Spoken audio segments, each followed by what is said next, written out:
Hello and welcome to another video. I'm back today with a charity shop haul, and it's safe to say that I did quite well today. I went to my favourite local town for charity shop hunting and I came back with quite a lot. So we're going to get straight into it with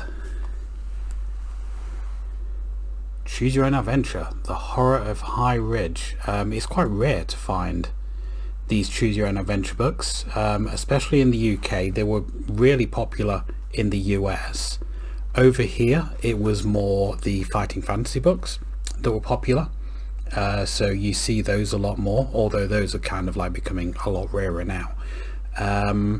But yeah, nice to find that, definitely. And it used to belong to Joanne Beach. So if you're watching this, Joanne Beach, I hope you enjoyed it. Yeah, nice find. Next up we have something I wouldn't usually buy, but The Spy Who Came In From the Cold by John Le Carre, which may not be how you pronounce that, but that's how I'm pronouncing it. Now this is a film tie-in version. Now, like I said, this isn't the kind of thing that I would usually buy. I actually bought this because I thought that it might be worth a little bit of money, and it is worth a little bit of money, not a lot. Like I thought £1.50, you know, it's got to be worth more than that, and it is, but not a lot more.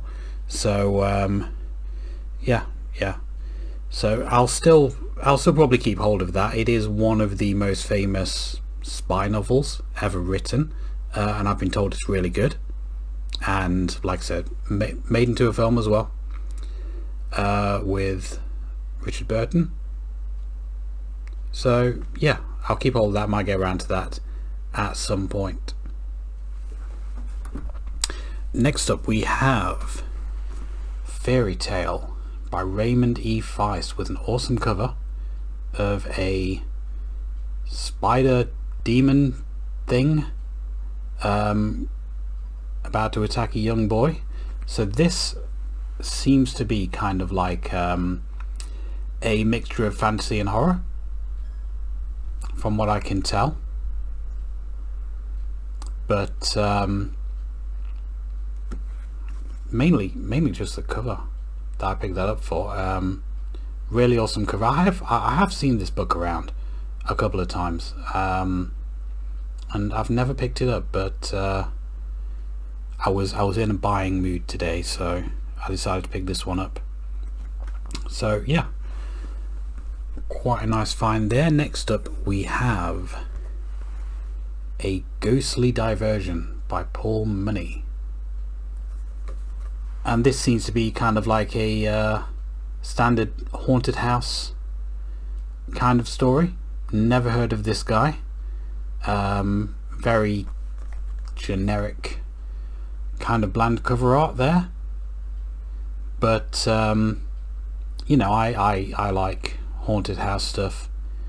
This is apparently the first of the James Handsome Ghost Mysteries. I don't usually read stuff from series because it tends to be kind of a big time investment, but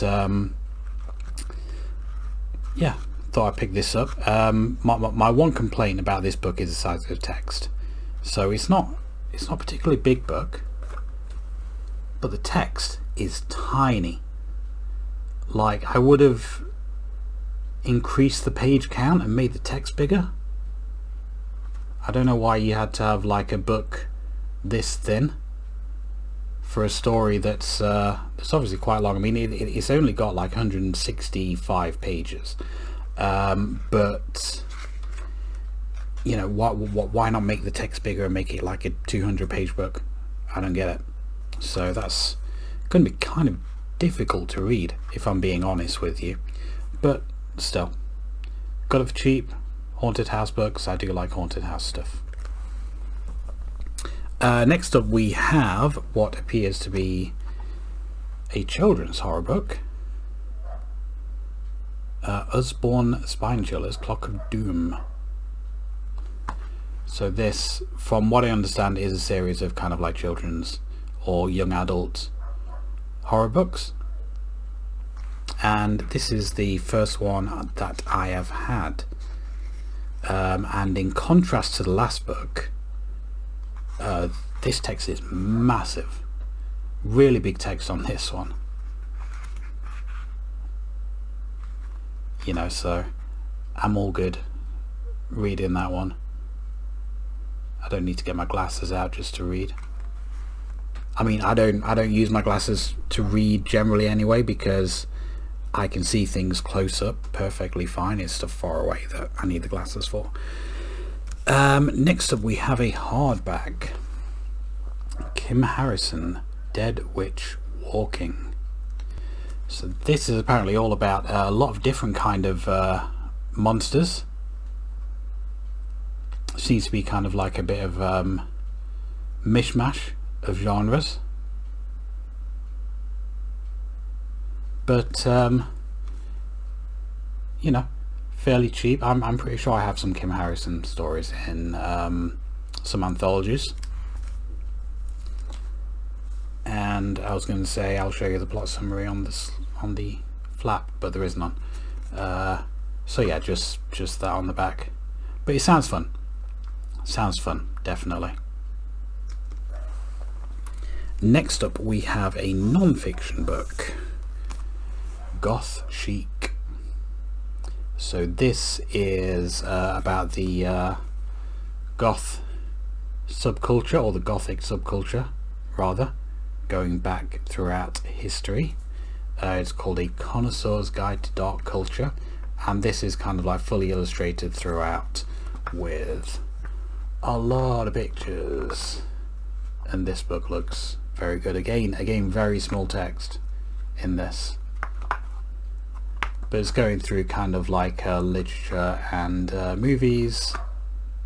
Seems to be mostly movies, to be honest, but yeah, we're getting into some music stuff there as well. Bauhaus, Suzu, Nick Cave. So yeah, looks really interesting, that.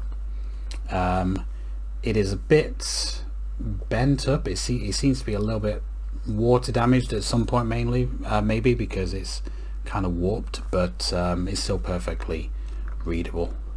So yeah, that's cool. Next up we have something that I've actually been looking for a little while,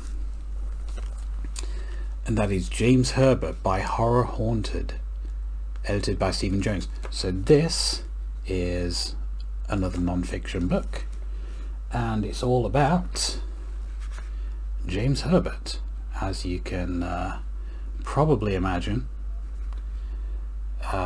Biographical stuff, it doesn't want to focus on that because the sunlight is shining all over it, but yeah, a book about James Herbert, which you know, I've had a full collection of James Herbert books for like quite a while, and nice kind of thing to kind of like stick on the end of the James Herbert shelf and just have as like a companion to all of his books. And like I said, I've been looking for this for a little while. I could have bought it online, but I like finding stuff in the wild where I can. But yeah, that is a nice addition to my James Herbert shelf. And speaking of James Herbert, we have one of his larger novels. It might actually be his largest novel, Ash. Now, like I said, I do have all James Herbert books, but I only have this one in paperback. I have read this. I enjoyed it. It's got some weird conspiracy stuff about Princess Diana's and Prince Charles's forgotten secret son. There's kind of like being kept in this castle. It's weird. It's weird, but it is a decent book, and it's actually his last novel before he passed away. So yeah, nice to find that in hardback. Nice upgrade to my paperback there. little bit scuffed on the edge, but you know, for £3 it's fine. And yeah, I always try to like upgrade when I can. Are you going to balance on there, or are you going to fall off? No, you're going to balance. Cool, stay. And the last book I have is another upgrade, another very large book, Stephen King, 4 Past Midnight, with awesome looking gargoyle. Which way do I turn it? That way.